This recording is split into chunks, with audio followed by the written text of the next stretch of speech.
వేదాల గురించి తెలుసుకుందాము. మొట్టమొదట అది దాని ద్వారానే మనము ఈ ఆధ్యాత్మిక ప్రయాణం చేయగలమని అనుకున్నాం. వేదాలు అనేవి అపౌరుషేయాలుగా చెప్తారు. అంటే అపౌరుషేయాలంటే పురుష ప్రయత్నం ద్వారా. పురుష ప్రయత్నం అంటే మానవుడి యొక్క జ్ఞానంతో వీటిని సంపార్జన చేసినవి కావు అనేది.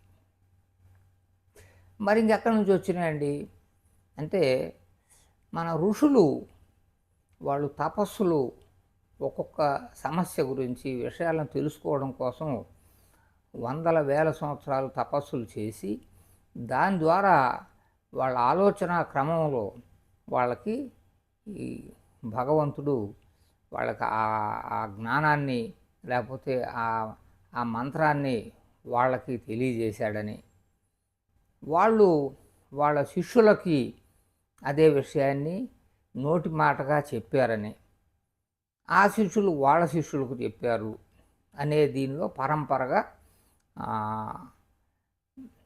వస్తూ వచ్చింది. మొదట్లో లిపి లేదు గనక ఇది వర్డ్ ఆఫ్ మౌత్గానే అలా కొన్ని వందల సంవత్సరాలు నడిచినప్పుడు మరి ఏవైనా కొంత డిస్టార్షన్స్ కూడా అయ్యి ఉండొచ్చు. ఇది మామూలుగా మనము ఎటర్నల్ అనే భావన తీసుకొచ్చారు. ఇది ఒకంత మరి ఒక విశేషణాత్మకంగా ఆలోచించే వాళ్ళకి ఒక రకమైన తెలివైన ప్రక్రియగానే మన ఋషులు మన వాంగ్మయాన్ని తయారు చేశారు. కారణం ఏంటంటే ఎవరైనా ఒక వ్యక్తి చెప్పాడు అంటే దాన్ని నేను ఎందుకు నమ్మాలి, ఆయన కూడా వ్యక్తే కదా, ఆయన అనుభవం వేరు నా అనుభవం వేరు అని అనుకోవచ్చు కదా. అందుకనే వీటిని అపౌరుషేయాల కింద వాళ్ళు చెప్పుకొచ్చారు. నేనేమి వాటిని విభేదించడమో లేకపోతే అంత శక్తి చాలదు, ఒక జనరల్ కామన్ సెన్స్తో మాట్లాడుతున్నాం. వాటిని శృతులు అన్నారు. శృతి వాటి నుంచి అవి విభజన చేసి వాటికి యథాతథంగా సామాన్యులు అర్థం చేసుకోలేరు కాబట్టి వాటికి సూత్రాలుగా 555 బ్రహ్మసూత్రాలు అనేది అత్యంత ముఖ్యమైన విషయం.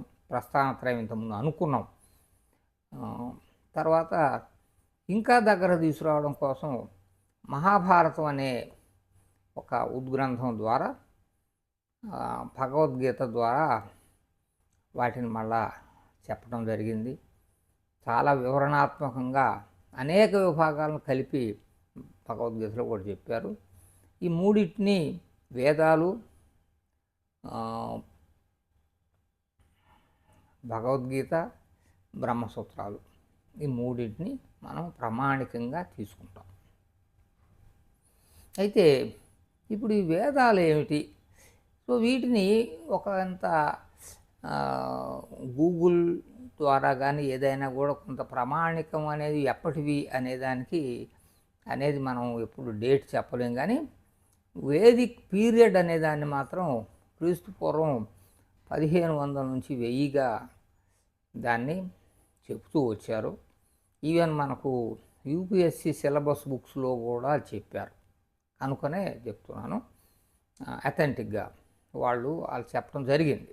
క్రీస్తు పూర్వం 1500 నుంచి 1000 అంటే అక్కడ వెనక నుంచి పైనుంచి కిందకు వస్తారు కనుక అది వేదిక్ పీరియడ్. వేదాలు ఆ టైంలో కొంతమంది రాయబడ్డాయని లేకపోతే ఉండటం ఎప్పటి నుంచో ఉన్నా అలా చెప్తారు. This is only A general information for in a nutshell. కొద్దిగా దీన్ని తెలుసుకోవాలనే జిజ్ఞాస పరులకు చెప్పేది. ఆ తర్వాత ముందుకెళ్తే వాళ్ళు తెలుసుకోవచ్చు. మనం మరి వేదాలు ఏంటివి? ఇవి వేదాల నుంచే బ్రహ్మసూత్రాలు స్మృతులుగా వచ్చినాయి, మరి భగవద్గీత వచ్చినాయి. కానీ వేదాలు మాత్రం డైరెక్ట్గా వచ్చినాయి అంటున్నాం కదా. ఇందులో 4 విభాగాలు చేశారు. ఇది ఏంటంటే మొట్టమొదటి దాన్ని మంత్రభాగం దాన్నే సంహిత అన్నారు. అక్కడ ఖాళీ మంత్రాలే ఉంటాయి. అవి మరి దేవతలను స్తుతించటానికి వాళ్ళని ప్రసన్నం చేసుకోవటానికి యథాతథంగా దాన్ని జపించేటటువంటివి మా వాటినే మనం సంహితలు అని అన్నారు. ఆ తర్వాత ఇవి ఈ దేవతలను అని అనుకున్నప్పుడు ఇక్కడ ఒక మాట కూడా మనం చెప్పుకోవాలి. ఇవన్నీ కూడా నేను తెలుసుకున్న చిన్న అవగాహన ద్వారా మాత్రమే తెలియజేస్తున్నాను. ఇందులో జీవితకాలం అదే సబ్జెక్ట్ని ఎనాలిసిస్ చేసుకునే వాళ్ళతోటి నేను విభేదించడం కానీ ఇంకోటి చేయట్లేదు. మనం తెలుసుకున్న దాన్ని తెలియజేస్తున్నాను అంతే. ఇదేమన్నా ఎవరికి ఉద్దేశించినవి కావు. అంటే ఆ కాలంలో దేవతలు ఎవరు, మరి ఎవరిని స్తుతించారు వాళ్ళు అంటే, పురాతన కాలంలో వాళ్ళకి కనపడుతున్నది ఈ సమస్యలు, ఈ వర్షాలు, ఈ సకాలానికి రావటం రాకపోవడం, తుఫాన్లు, మరి పిడుగులు, ఇటువంటివన్నీ రావటం, మరి వర్షాలు సమయం రాకపోవటం మూలంగా మరి సమస్య, ఎక్కువ వస్తే కూడా సమస్యే కదా. కాబట్టి వాళ్ళు ప్రధానంగా వీళ్ళందరికీ ఒక లీడర్ అనుకోండి, ఎవరన్నా అనుకోండి, ఇంద్రుణ్ణి ప్రధానమైన దేవతగా వాళ్ళు తీసుకోవడం జరిగింది. వేదకాలంలో కానివ్వండి, వేదాలలో ఎంతో కొంత వాళ్ళ గురించి ప్రస్తావన వచ్చింది. అట్లాగే వాయువు, జల వనరులకు సంబంధించి ఇట్లాంటి ఇద్దరు ముగ్గురుని దేవతలుగా వాళ్ళు అభివర్ణించడం జరిగింది. ప్రస్తుతం వాళ్ళ గురించి పూజలు కానీ దేవాలయాలు కానీ ఏమి లేవు. మనం ఇప్పుడు పాటిస్తున్నవన్నీ కూడా పురాణాల ద్వారా వచ్చే దేవుళ్ళకు సంబంధించినవి మాత్రమే చేస్తూ జరుగుతున్నది. వైదిక్ పీరియడ్ వేదాల్లో చెప్పబడినటువంటి యొక్క దేవుళ్ళు దేవతలు మరుగున పడిపోయారు. సో మరి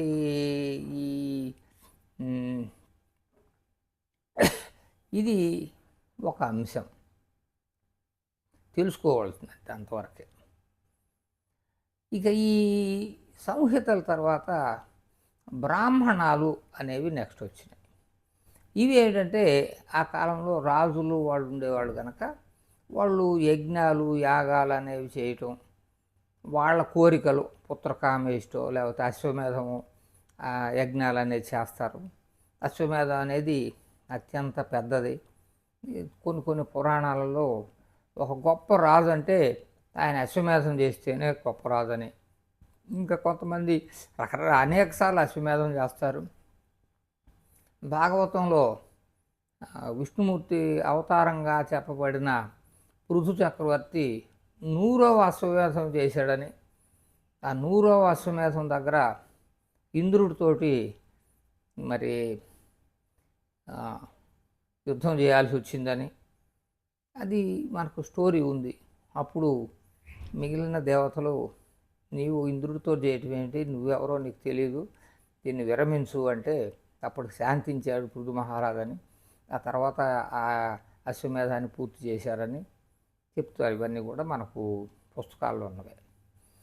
అంటే అశ్వమేధం అనేది జనబాహుళ్యం కోసం చేసేదని, అయితే పుత్రకామేష్టి అటువంటివి కొన్ని ఆయన కుటుంబం అభివృద్ధి చెందటం కోసం చేసేవని, ఇట్లా ఏవైనా కూడా ఈ యొక్క యజ్ఞం యాగం చేయటం కోసం అప్పుడు వాళ్ళు ఋత్విక్కులు వాటిని చేసేవాళ్ళు పండితులు, వాళ్ళు ఈ మంత్రాలనే వాళ్ళు కొంత మార్పులుగా చేసి ఏదైనా కూడా విశ్లేషణాత్మకంగా వాటిని ఉచ్చరించేవాళ్ళు. అవి వాటిని బ్రాహ్మణాలు అని అన్నారు. ఆ తర్వాత ఒక స్టేజ్ దాటిన తర్వాత రాజులు వాళ్ళు అరణ్యాలకు వెళ్ళి అక్కడ కొన్ని దీక్షలు, మరి జీవిత పరమార్థాన్ని వాళ్ళు తెలుసుకోవడానికి వాళ్ళు చేసే ప్రయత్నంలో దాన్ని నెక్స్ట్ స్టేజీ వాటిని ఆరణ్యకాలు అన్నారు. అంటే much more refined way of things అక్కడ జరిగేవి. ఉపాసనలు, దేవతాపాసనలు అటువంటివి వాళ్ళు చర్మాంకంలో వాళ్ళ జీవిత సత్యాలను తెలుసుకోవడం కోసం ప్రయత్నం చేసే విభాగాలుగా వాటిని ఆరణ్యకాలు అన్నారు. ఆ తర్వాత నెక్స్ట్ విభాగం ఉపనిషత్తులు. ఇవి జ్ఞానానికి సంబంధించి అత్యంత ముఖ్యమైన విషయాలు.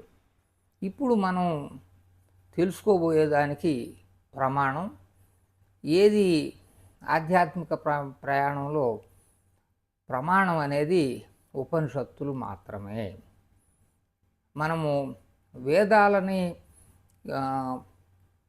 ముఖ్యమైన ప్రమాణంగా తీసుకుంటున్నామంటే వేదాల్లో ఉన్న మిగతా 3 భాగాలు కావు. అవి ఒక పర్పస్ కోసం చేసేవి. అవి జ్ఞానానికి సంబంధించిన విషయాలు కావు. అవి వ్యక్తుల కోరికల కోసం చేసేవి కనుక ఫైనల్గా ట్రూత్ ఏంటి, ఏది దీని నుంచి మనకు తెలుసుకోవాల్సింది అనే దానికోసం ఉండేవి ఉపనిషత్తులు అని అన్నారు. ఈ ఉపనిషత్తులలో ప్రధానంగా ఈ యొక్క యజ్ఞయాగాదులు కానివ్వండి ఇవన్నీ ఏమీ ఉండవు. 1-2 ఉపనిషత్తుల్లో కొంచెం స్పృశించినా వాటి ఉద్దేశం కూడా వేరు. ఇక్కడ ఆ భాగాల నుంచి దూరం వెళ్ళామనే చెప్పాలి. ఇది పూర్తిగా జ్ఞానం. జ్ఞానం అంటే ఏమి జ్ఞానము అంటే బ్రహ్మజ్ఞానము.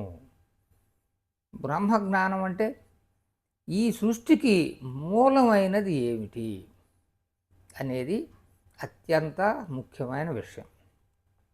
మొట్టమొదటే మనం చెప్పుకున్నాం, ఆధ్యాత్మిక ప్రయాణంలో 2 మనకి టార్గెట్స్. ఒకటి బ్రహ్మం ఏంటి, ఇంకోటి మోక్షం ఏంటి. చతుర్వేద పురుషార్థాలలో కూడా మనం మోక్షాన్ని గురించి ఇంకా చెప్పుకోలేదు. ఇవి లాస్ట్గా తెలుసుకునేవి. కనుక ఈ బ్రహ్మము మోక్షం అనేవి ప్రయాణం చేస్తూ ఉంటే ఎన్ని వీడియోస్ తర్వాత అంత క్లారిటీ వస్తుందనేది ఇప్పుడే చెప్పడం కూడా కష్టం. సో ఈ ఉపనిషత్తులలో చెప్పబడ్డ వాటిని ఇవి మరి వేదాలు ఎన్ని ఉన్నాయి, శాఖలు ఎన్ని ఉన్నాయి, ప్రతి శాఖకి ఒక ఎండ్ పాయింట్. అందుకని వీటిని వేదాంతాలు అని కూడా అన్నారు.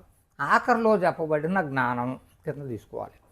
ఈ శాఖలను బట్టి ఒక 1100 శాఖలు ఉన్నాయి కాబట్టి 1100 ఉపనిషత్తులు ఉండి ఉంటాయి అని అనుకోవటం జరిగింది. అయితే ఇవన్నీ కూడా కాలగర్భంలో మరి వర్డ్ టు మౌత్ వెళ్ళినాయి కనుక లిపిగా రాలేదు. అవి ముందు తరాలకి అందించడానికి అనుకూలంగా తయారు కాలేదు. ఒక 108 ఉపనిషత్తులకు మాత్రం పుస్తకాలు ప్రింట్ అవ్వటం జరిగింది. అయితే ఈ 108లో కూడా దశోపనిషత్తులు అని అందరూ కూడా బాగా ప్రాముఖ్యత చెందినవి 10 ఉపనిషత్తులు. ఈ 10 ఎందుకు ప్రాముఖ్యత వచ్చినాయంటే ఈ 10 ఉపనిషత్తులకి శంకరాచార్యుల వారు భాష్యం చెప్పారు. భాష్యం అంటే వివరణ అని. మనం చింతనంలో పద్యాలకి ప్రతిపదార్థము తాత్పర్యము అని అనుకుంటాం. అదే భాష్యం అంటే ఏం లేదు. అక్కడ చెప్పబడ్డ ప్రతి అక్షరానికి ప్రతి పదానికి అర్థం ఏమిటి, మొత్తం కలిపినప్పుడు వచ్చే తాత్పర్యం ఏమిటి అనేది భాష్యం ద్వారా చెప్పారు. ఈ 10 ఏమిటంటే మొట్టమొదటి ఈశావాస్య, తర్వాత ఖేన, కట, ముండక, మాండూక్య, ఐతిరేయ, బృహదారణ్యక, చాందోగ్య ఉపనిషత్తులు. దీనికి ఐతిరేయ తర్వాత ఇంకొకటి ఉండింది. సరే, మొత్తం ఈ 10 ఉపనిషత్తులకి వారు భాష్యాలు చెప్పారు. 10 కాకుండా ఇంకొకటి శ్వేతాశ్వర ఉపనిషత్తుకు కూడా చెప్పారని కొంతమంది అంటారు, కానీ దాన్ని శైలి తెలిసిన వాళ్ళు అంగీకరించరు. ఈ 10 ఉపనిషత్తులకు ప్రాచుర్యం కలిగింది. దీన్ని దశోపనిషత్తులు అనడానికి కారణం శంకరాచార్యుల వారు వారికి భాష్యం చెప్పడమే. ఆ తర్వాత ఇది ఉపనిషత్తులు. మనం ఈ జ్ఞానంలో అనేక చోట్ల ఈ ఉపనిషత్తులనే మనం ఉటంకిస్తూ వాటికి ప్రమాణం కింద తీసుకుని ఇన్ఫరెన్సులు డ్రా చేస్తూ పోతుంటాం. ఎందుకంటే బ్రహ్మాన్ని తెలుసుకోవడం అనేది అది తేలికైన విషయం కాదు కదా. కొంతమంది వాళ్ళ జీవితకాలం సరిపోదు. తెలుసుకుంటూనే వింటూనే ఉంటారు, చదువుతూనే ఉంటారు, వాళ్ళ జీవితం అయిపోద్ది. సో ఓ, ఇది ఏ సందర్భానికి అనుసరంగా ఆపదు. ఆ తర్వాత ఈ ఉపనిషత్తులలో వాటినే ఇవి చాలా ఎక్కువ ఉన్నాయని చెప్పి వీటిని సూత్రీకరించారు. మన మ్యాథమెటిక్స్లో ఫార్ములాలు చేసినట్టుగా వాటినే బ్రహ్మసూత్రాలు అన్నారు. కొన్ని ముఖ్యమైనవి వీటిల్లో కూడా ఇంకా సామాన్యులకు కూడా ఉపయోగపడే విధంగా భగవద్గీతలో 700 శ్లోకాలు చెప్పారు. ఇది ప్రధానంగా వేదాలలో ఉన్నటువంటి యొక్క విభాగాలు. ఈ ఆధ్యాత్మిక ప్రయాణంలో మనము ఎక్కడ అవసరమైతే అక్కడ ప్రమాణంగా వీటిని మాత్రమే మనం తీసుకుంటాం. చెప్పాము, ప్రమాణం అంటే ఏది నువ్వు చెప్తున్న దానికి నిర్ధారణ ఏంటి అనే దాన్ని చెప్పటమే ప్రమాణం. సో ఆ తర్వాత వీటిని ఈజీగా అర్థం అవటం కోసం కథల రూపంలో సో పురాణాలు వచ్చినాయి. అయితే కథలు జరిగినాయా జరగలేదా, అది నాలెడ్జ్ని సామాన్యులకు అందించడం కోసం ఒక కథగా చెప్పారా అనేది విఘ్నులకు వదిలేయాల్సి వస్తుంది. ఇది కాంట్రవర్సీకి మనం వెళ్ళవలసిన అవసరం లేదు. అయితే అందులో చెప్పినవి శృతి కిందకి రావు. మనం ప్రమాణం అన్నప్పుడు డైరెక్ట్గా వీటి నుంచే మనం తీసుకోవాలి, కానీ ఒక పురాణంలో ఒక విషయం చెప్పారు, దాన్ని ప్రమాణంగా తీసుకోవటానికి లేదు. ఎందుకని? అది సెకండరీ టెస్ట్. ఇది ప్రైమరీ టెస్ట్ అనేది వేదాలలో కూడా ఉపనిషత్తులు మాత్రమే. ఉపనిషత్తుల్లో వాటి నుంచే, ఉదాహరణకి భగవద్గీతలో కఠోపనిషత్తు, మరి అనేక ఉపనిషత్తులలో విషయాలని యథాతథంగా శ్లోకాలని యాజ్ ఇట్ ఈజ్ తీసుకోవడం జరిగింది. అందుకనే భగవద్గీత చెప్పేటప్పుడు ఉపనిషత్తుల యొక్క సారాంశమే భగవద్గీత అనేది క్లియర్ కట్గా చెప్తారు ఎవరైనా. అవి అంతని తెలుసుకోలేం కాబట్టి ఇక్కడ వచ్చినాయి అనేది. కాబట్టి అసలు విషయం అనేది ఉపనిషత్తులే. వీటిని కూడా తీసుకోవచ్చు, ఎందుకంటే ఆ మహానుభావులే వీటిని కొంచెం సూక్ష్మీకరించి ఇచ్చారు కనుక బ్రహ్మసూత్రాలను, భగవద్గీతను కూడా మనం ఉటంకించి ఏదైనా ఇన్ఫరెన్స్ డ్రా చేసుకోవచ్చు. ఇది ముఖ్యంగా వేదాలు సంబంధించిన నాలెడ్జి. మినిమం అవేర్నెస్ మనం అవసరం కనుక ఇంతవరకు మనం చెప్పడం జరిగింది. ముందుకు తర్వాత వెళ్దాం.